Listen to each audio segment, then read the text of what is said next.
दोस्तों मारी गुज्जुनी मौज चैनल में आपનું સ્વાગત છે। આજના વિડિયોમાં આપણે વાત કરવા જઈ રહ્યા છીએ કે જો ઠાકોર ફેમિલીના આ રાકેશભાઈ આજે કેમ રિસાઈ ગયા છે। એ તો કોઈની સામે બોલતા જ નથી, એમને કઈ વાતનું ખોટું લાગી ગયું છે। શું શિલ્પા ભાભી અને બંને લોકોની ઝઘડો થયો છે? શિલ્પા ભાભી તેમને ઘણું બધું મનાવી રહ્યા છે છતાં તેઓ માનતા નથી।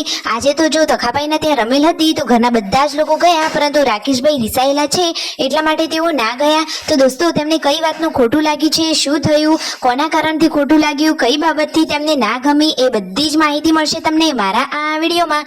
મારી ચેનલ ઉપર નવા હોય તો ચેનલને ફટાફટ લાઈક શેર એન્ડ સબસ્ક્રાઇબ કરી દો।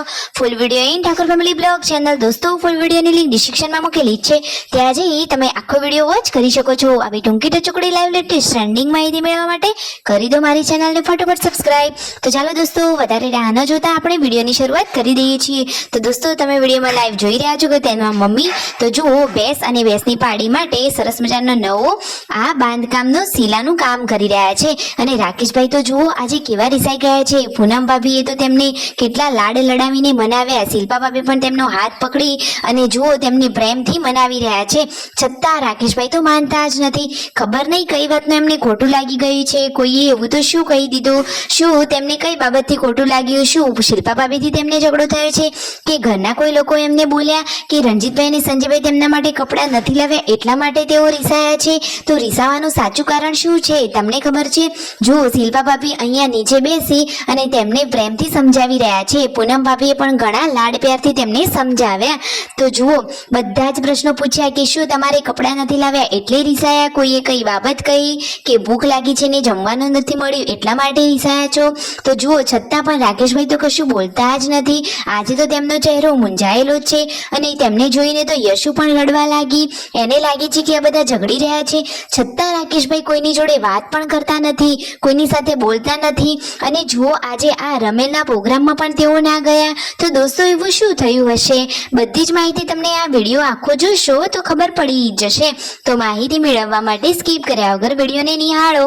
જુઓ એ તો અહીંયા મોબાઈલમાં જ રચ્યા પચ્યા રહે છે, આજનો તો બ્લોગ પણ એમને ઉતાર્યો જ નથી। શિલ્પા ભાભી બ્લોગ ઉતારી રહ્યા છે અને શિલ્પા ભાભી કહે છે કે પતિ તો પરમેશ્વર કહેવાય, એમને તો પગે પડવું તો પણ કંઈ વાંધો નહીં, છતાં એ તો માનતા નથી। ખબર નહીં કઈ બાબતનું એમને ખોટું લાગ્યું છે। જુઓ તો ખરા કે શિલ્પા ભાભી એમને બહુ જ મનાવ્યા, છતાં એ તો એકના બે જ થતા નથી। વાત એમ છે કે કોઈને ખબર જ પડી નથી કે એમને કઈ બાબતનું ખોટું લાગ્યું છે। તો દોસ્તો તમે અત્યાર સુધીનો આટલો આ વિડીયો જોયો તો તમને કઈ અંદાજ આવ્યો કે નહીં કે રાકેશભાઈ કેમ આવો ઉદાસ ચહેરો લઈને બેઠા છે, તેમને કઈ બાબતનું ખોટું લાગ્યું છે? જુઓ શિલ્પા ભાભી ફરીથી જમવા માટે પણ એમને બોલાવી રહ્યા છે, તો એ તો કહે છે કે મારે તો જમવું જ નથી। શિલ્પા ભાભી કહે છે કે જો તમે નહીં જમો તો હું પણ નહીં જમું। તો રાકેશભાઈએ તેમને મનાવવાના બદલે એમ જ કહી દીધું તો કશો વાંધો નહીં, તું પણ ના જમતી। તો દોસ્તો ખબર નહીં કઈ બાબત થઈ હશે, તમને કઈ અંદાજ આવ્યો કે નહીં? અને દોસ્તો આજે તો તખાભાઈના ત્યાં છે રમેલનો પ્રોગ્રામ, તો જુઓ તેમના મમ્મી તો સરસ મજાની સાડી વિયર પહેરી તૈયાર થઈ રહ્યા છે, ઘરના બધા જ લોકો રમેલમાં જવાની તૈયારીઓ કરી રહ્યા છે। તો કોણ કોણ જવાનું છે અને કોણ કોણ ઘરે રહેવાનું છે?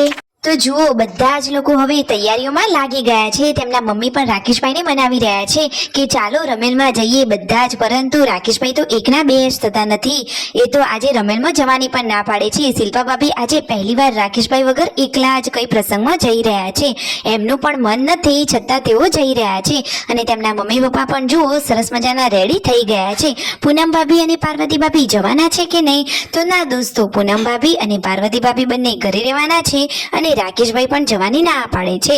બાકી રણજીતભાઈ, સંજયભાઈ અને આ શિલ્પા ભાભી બધા લોકો તો તૈયાર થઈ ગયા છે।